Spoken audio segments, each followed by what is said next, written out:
প্রিয় বাংলাদেশবাসী, আজকে আমি আনন্দিত।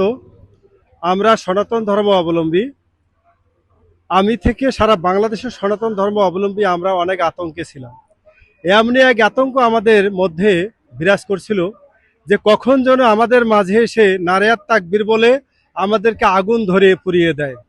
আজকে আমাদের বাংলাদেশে আপনারা সকলেই জানেন যে আমাদের ভালুকা স্কোয়ার মাস্টার বাড়িতে দীপু দাসকে আগুনে পুড়িয়ে হত্যা করা হয়েছে।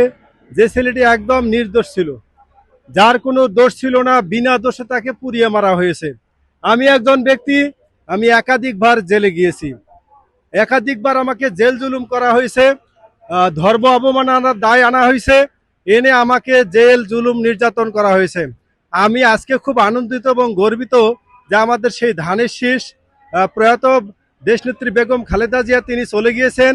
তিনি আজকে আমাদের এই সুখ এবং এই আনন্দ দেখতে পারেননি, কিন্তু আমি আনন্দ দেখতেছি সনাতন ধর্ম অবলম্বী হয়ে, যে আজকে যদি তারিক যে না জিততো তাহলে আমাদের মনে হয় সনাতন ধর্ম অবলম্বী মানুষ আমরা আজকে বাংলাদেশে বাস করতে পারতাম না। আমরা এমন এক অবস্থায় ছিলাম যে ভারতে আমাদের স্থান হয়তোবা হইতো না, কারণ ভারতে গেলে আমরা রিফিউজি হিসেবে থাকতাম।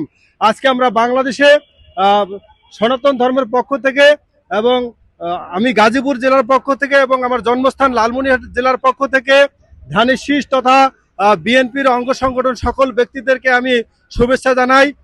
সামনের দিকে যেন আমাদের তারেক রহমান দেশকে যেন একদম নিউট্রাল এবং কন্ট্রোলে চালিয়ে নিতে পারেন এবং সনাতন ধর্ম অবলম্বীদের জন্য কিছু সংরক্ষিত আসনের ব্যবস্থা করা হয় এবং সাথে সনাতন ধর্ম অবলম্বী মা বোনদের জন্য যেন সেফটির কিছু পরিবেশ সৃষ্টি হয়।